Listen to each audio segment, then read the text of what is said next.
नमस्कार दोस्तों, मैं आपका फिर से स्वागत करता हूं। एक नए सस्पेंस स्टोरी में इस कहानी में आप देखेंगे कैसे एक डिटेक्टिव केस को सॉल्व करता है, कैसे वो एक एक कड़ी को जोड़कर अपराधी का पता लगाता है। सुबह सुबह राजनगर के अखबारों में लाला धनीराम की हत्या की खबर बहुत प्रमुखता से छपी थी। लाला धनीराम राजनगर के बहुत ही इज्जतदार और प्रतिष्ठित व्यक्ति थे। एजेंट ध्रुव भी अपने घर में इस खबर को ध्यान से पढ़ रहा था, तभी उसके मोबाइल की घंटी बज उठती है। कमिश्नर से बात होने के बाद ध्रुव पुलिस हेडक्वार्टर की तरफ निकल पड़ता है। ध्रुव एक शौकिया जासूस था और अपनी बुद्धि और चतुराई से कई मुश्किल केस सुलझाकर पुलिस की बहुत मदद की थी।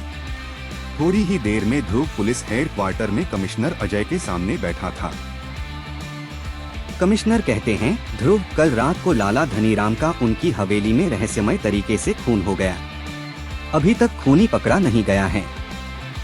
हाई प्रोफाइल केस होने के कारण पुलिस पर खूनी को पकड़ने और केस सॉल्व करने का बहुत दबाव है। इंस्पेक्टर शमशेर इस केस पर काम कर रहे हैं, लेकिन मैं चाहता हूं कि तुम भी पुलिस के साथ इस केस पर काम करो।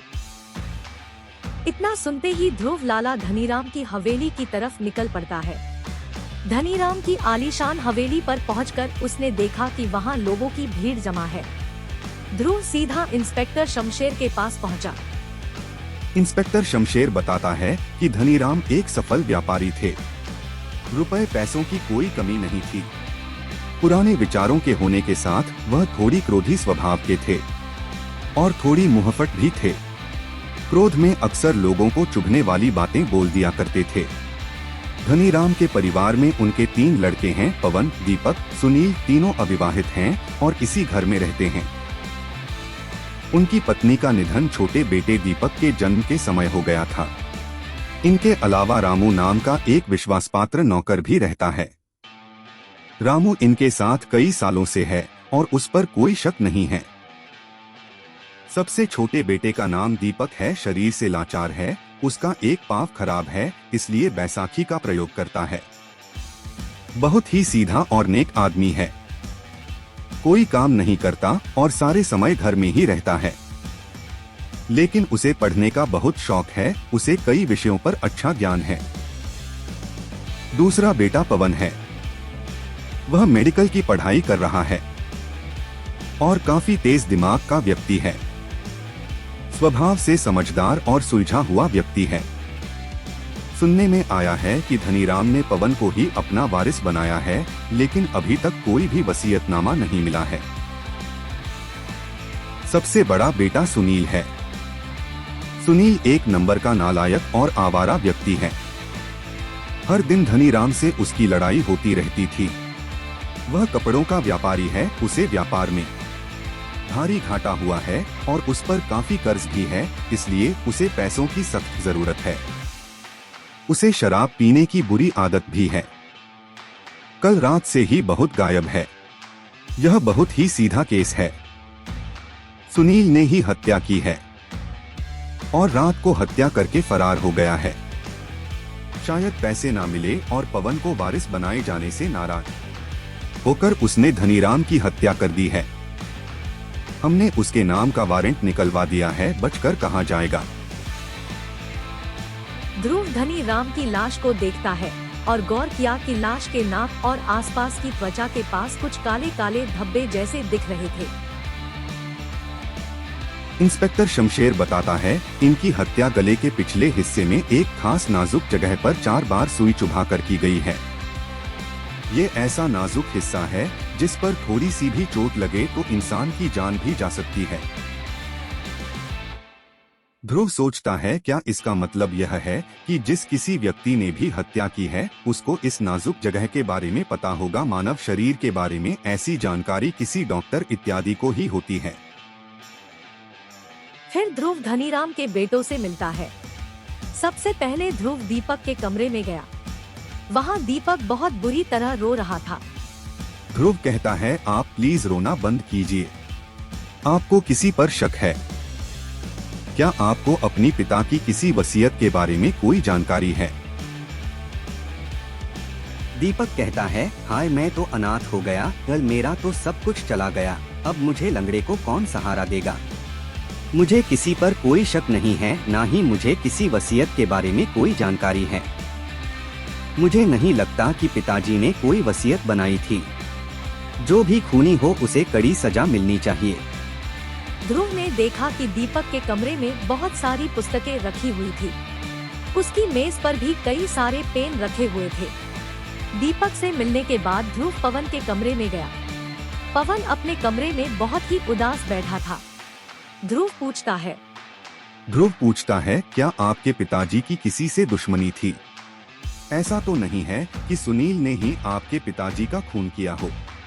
पवन कहता है, नहीं, ऐसा नहीं हो सकता। सुनील भैया कितने भी बुरे हो लेकिन वह ऐसा काम बिल्कुल नहीं करेंगे। पिताजी तो बहुत ही सज्जन थे और उनकी किसी से कोई दुश्मनी नहीं थी। ध्रुव एक मोटी पुस्तक पवन के टेबल से उठाकर देखने लगा। अचानक उसकी नजर किताब के पन्नों पर कुछ अंडरलाइन किए हुए वाक्य पर गई। उन वाक्यों को पढ़कर वह चौंक गया। वाक्य बिल्कुल उसी नाजुक स्थान के बारे में थे जिस पर प्रहार करके धनीराम को मारा गया था। लेकिन ध्रुव ने पवन से उसके बारे में कुछ नहीं कहा। उसके बाद जासूस ध्रुव इंस्पेक्टर शमशेर से मिला और कहा, ठीक है इंस्पेक्टर साहब, मैं घर के लिए निकलता हूँ। मुझे कुछ सुराग मिले हैं लेकिन मैं पूरी तरह आश्वस्त होकर ही आपको बताऊंगा। इसी बीच अगर आपको सुनील के बारे में कुछ पता चले तो मुझे जरूर खबर कीजिएगा। अगली सुबह पुलिस हेडक्वार्टर में ध्रुव सुनील से पूछताछ कर रहा था। पिछली रात को ही सुनील पकड़ा गया था। पकड़े जाने के वक्त वह पूरी तरह नशे में चूर था। सुनील कहता है, मैंने किसी की हत्या नहीं की है। मैंने उस दिन पिताजी से लड़ाई की थी लेकिन मैं खूनी नहीं हूँ। जब मुझे पता चला कि उन्होंने सारी संपत्ति पवन के नाम कर दी है तो मुझे क्रोध आ गया। खैर मैं उनसे लड़ाई के बाद अपना दुख कम करने के लिए अपने दोस्त के घर चला गया था। मैंने पूरी रात शराब पी थी। उसके बाद मुझे कुछ याद नहीं। जब नींद खुली तो मैंने अपने आप को यहाँ पाया। ध्रुव पूछता है कि वैसे आपके घर में क्लोरोफॉर्म का प्रयोग कौन करता है? सुनील कहता है, क्लोरोफॉर्म का प्रयोग तो। सुनील का जवाब सुनकर ध्रुव चौंक गया लेकिन उसने कुछ नहीं कहा और वह तुरंत ही धनीराम की हवेली के लिए निकल पड़ा। धनीराम की हवेली पर पहुंचकर ध्रुव घर के नौकर रामू से मिला और उससे कुछ सवाल जवाब किया। रामू से कुछ सुराग लेकर वह एक कमरे में पहुंचा और बोला, तो दोस्तों अब ध्रुव को पता है कि हत्यारा कौन है। अगर आप भी जानते हैं तो कृपया अपना जवाब कमेंट बॉक्स में लिखें। यदि आप जानते हैं और कमेंट बॉक्स में लिख चुके हैं तो हम कहानी के साथ आगे बढ़े। रामू से मिलने के बाद ध्रुव दीपक के रूम में जाता है और कहता है, माफ कीजिएगा, आपके पास कोई कलम है क्या? जैसे ध्रुव ने दीपक से मिली कलम चलाकर देखी, उसकी आंखों में एक चमक आ गई। थोड़ी ही देर में एक कमरे से हत्या में प्रयुक्त सिरिंज और क्लोरोफॉर्म की बोतल बरामद हो चुकी थी। उसके कमरे से धनीराम की वसीयत भी मिल चुकी थी।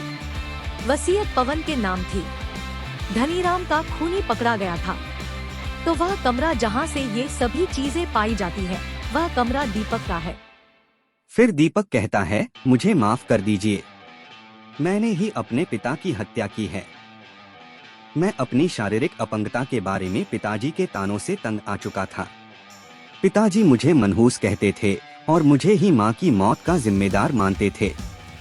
जब मुझे पता चला कि पिताजी ने सारी वसीयत पवन के नाम कर दी है, उस दिन ही मैंने ठान लिया था कि मुझे पिताजी को रास्ते से हटाना होगा और वसीयत भी नष्ट करनी होगी, वरना मुझे संपत्ति का एक ढेला भी नहीं मिलेगा और मैं गरीबी में ही मर जाऊंगा। इसलिए मैं उन्हें मारने की आसान विधि ढूंढने लगा जो मुझे पवन के डॉक्टरी के किताब में मिल गई। मुझ पर शक ना हो इसलिए मैंने किताब के वो हिस्से में अंडरलाइन करके छोड़ दी ताकि शक पवन पर जाए। मैंने सिरिंज और क्लोरोफॉर्म का प्रयोग इसलिए किया ताकि पूरा शक पवन पर जाए। वैसे भी मैं हत्या की कोई आसान तरकीब ढूंढ रहा था, इससे मेरी शारीरिक कमजोरी रुकावट न बने। जिस दिन सुनील भैया ने पिताजी से लड़ाई की उसी रात को मुझे सही मौका लगा ताकि लोग सुनील भैया पर भी शक करें। उस रात को जब पिताजी सो रहे थे तब मैंने उन्हें क्लोरोफॉर्म सुंघाकर बेहोश कर दिया और उसके बाद उन्हें गर्दन के पीछे नाजुक जगह पर सुई चुभाकर मार डाला। मैं डॉक्टर तो था नहीं, इसलिए मुझे बार बार सुई चुभानी पड़ी। लेकिन आपको मुझ पर ही शक क्यों हुआ? ध्रुव कहता है, जब मैंने धनीराम के नाक पर काले धब्बे देखे तो मुझे कुछ असामान्य लगा। मैंने रात को इस पर पता किया तो मुझे पता चला कि ऐसा क्लोरोफॉर्म के कारण होता है। फिर मैंने पवन के कमरे में किताब पर अंडरलाइन की हुई लाइंस भी देखी। सारी शक की सुई पवन की तरफ जा रही थी। जब सुनील ने यह बताया कि तुम भी कभी कभी क्लोरोफॉर्म का प्रयोग करते हो जब तुम्हें नींद नहीं आती, तुम पवन की मेडिकल की किताबें भी बहुत शौक से पढ़ते हो, और फिर रामू ने मुझे तुम्हारे लिए धनीराम के ताने और व्यवहार के बारे में बताया। पवन अगर हत्या करता तो गले पर एक ही निशान होता क्योंकि वह डॉक्टर है। आखिर में मुझे लाल रंग की कलम तुम्हारे कमरे में मिली जो बिल्कुल उसी रंग से मिलती थी जिससे पवन के किताबों में अंडरलाइन की गई थी। पवन ऐसे सबूत कभी नहीं छोड़ता और रही सही कसर, तुम्हारे कमरे में मिली वसीयत ने पूरा कर दिया। इस प्रकार ध्रुव ने अपनी बुद्धिमानी और सूझबूझ से एक और मुश्किल केस सुलझा दिया था। सब जगह ध्रुव की प्रशंसा हो रही थी। दोस्तों, ये कहानी सिर्फ एक मनोरंजन के लिए थी। इसका वास्तविकता, कहानी या पात्र से कोई संयोग नहीं है। और क्राइम करना गलत बात है। किसी को क्राइम नहीं करना चाहिए क्योंकि कोई भी क्राइम करने वाला कानून से बच नहीं सकता। For more videos, please subscribe. Jess S Creations.